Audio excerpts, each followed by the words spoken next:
All right. So in recent times, we've had this question coming from the students, and especially those who haven't, taken any test, any one of the prerequisite tests. And then the question has to do with which one of the three tests available to us, namely IELTS, PTE, and TOEFL, in fact, is the best for them to take. So what do you think? I mean, which one of the three could be the best peptidol? I believe it depends on the test taker which one they would like to go with, because all three of them has their own equal balance merit, right? Because they all three falls under the B2 label. So it depends on which criteria and what country they're applying for. So I think it totally depends on the test taker's idea, I would say. Yeah, I think it's similar to what TOEFL actually has. And TOEFL is supposed to be the oldest testing in the morning. Maybe IELTS came just after TOEFL, and PTE is the youngest.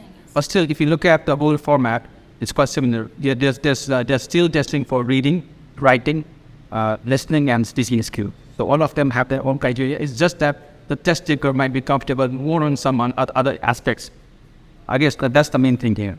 Indeed, I think, and then I also personally believe that you don't need to really consider one test better than the other, because after all, they're testing the same set of skills, which could be part of any test preparation course like these ones. You've got listening, reading, speaking, and writing tested across all three programs. And it's natural for them to be structured differently because they are different, they have different honors, and there are financial issues involved in this as well. So who makes the test, who writes the test, and how it is administered to the students, in fact, is under the sole purview of the people on it. And therefore, in order to maintain their own individuality, they're making tests look different from one another. But the readers they have are almost the same.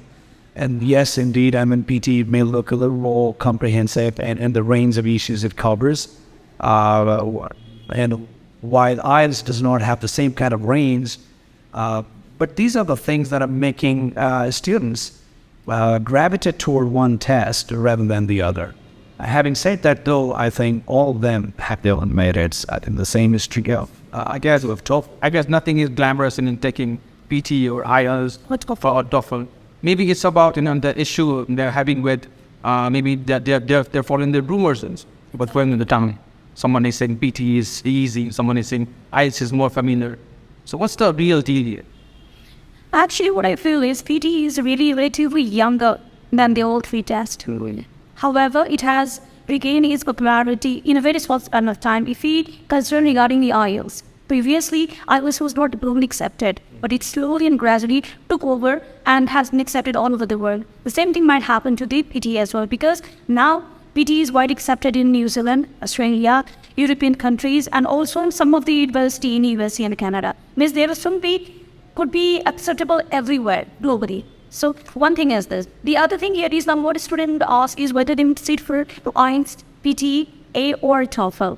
The difference here is they all have a full module, right? Reading, listening, writing, and speaking. But the problem here is what the thing is PTA is yet to be easy, which I say I think this is a myth, I would say, because it has been brought up by the influencer, or say the test takers who have already taken or appeared the test. So maybe that could be the one reason behind it. And also the rumors we have, where generally PTE has been easy for the student to score the good marks. However, there is a certain benchmark to score the good score, right? You have to undergo through these skills. If you don't be able to approach that, or you're not being able to make that to the start, and not be able to score the certain degree or point, say. So then one more thing that I think can come in common terms is that all of them are English proficiency tests.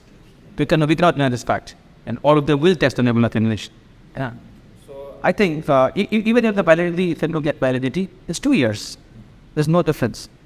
So I think it's good that students can take the test, but all of them will definitely check all 4 skills, and there's nothing that we can do to achieve their level unless they are very good. They can score. But if they are not that good, they have to work on grammar, on vocabulary. There's a lot of things that have to work on it.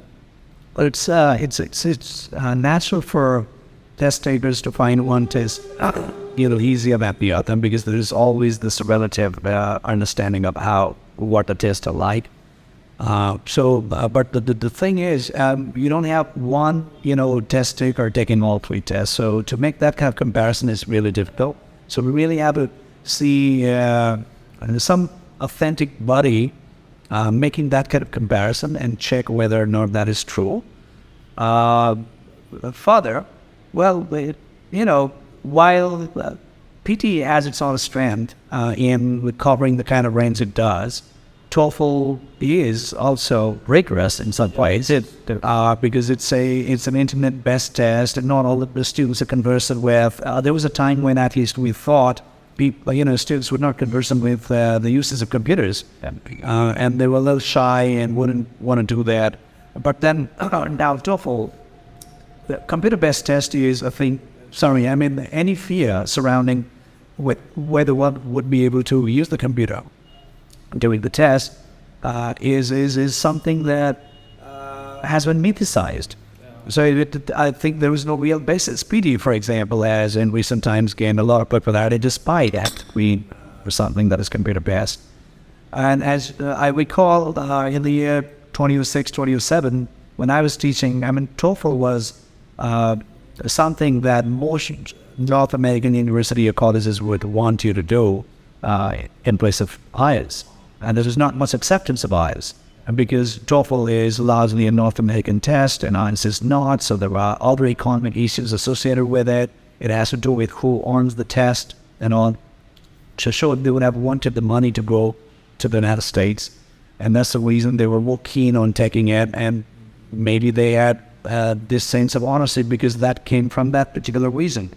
But IELTS over time has become overwhelmingly accepted across the globe. And I think what PTE does suffer a similar kind of phase. I think there will be a time when PTE will come around and will have similar acceptance. And to expect that of PTE too early would be a little premature for us to, expect it to do that. And as for the validity, well, all of them have been, as long as it's accepted by all university colleges across the globe. And although that may not be true of PTE just yet, but sooner or later, I think it will regain its position. So all in all, I think it's about giving the right direction to the students. Yeah, we should not be promoting either Any of IELTS of all of them text English with English language level, and they are going to take a test either on the computer or on paper. That's the only difference.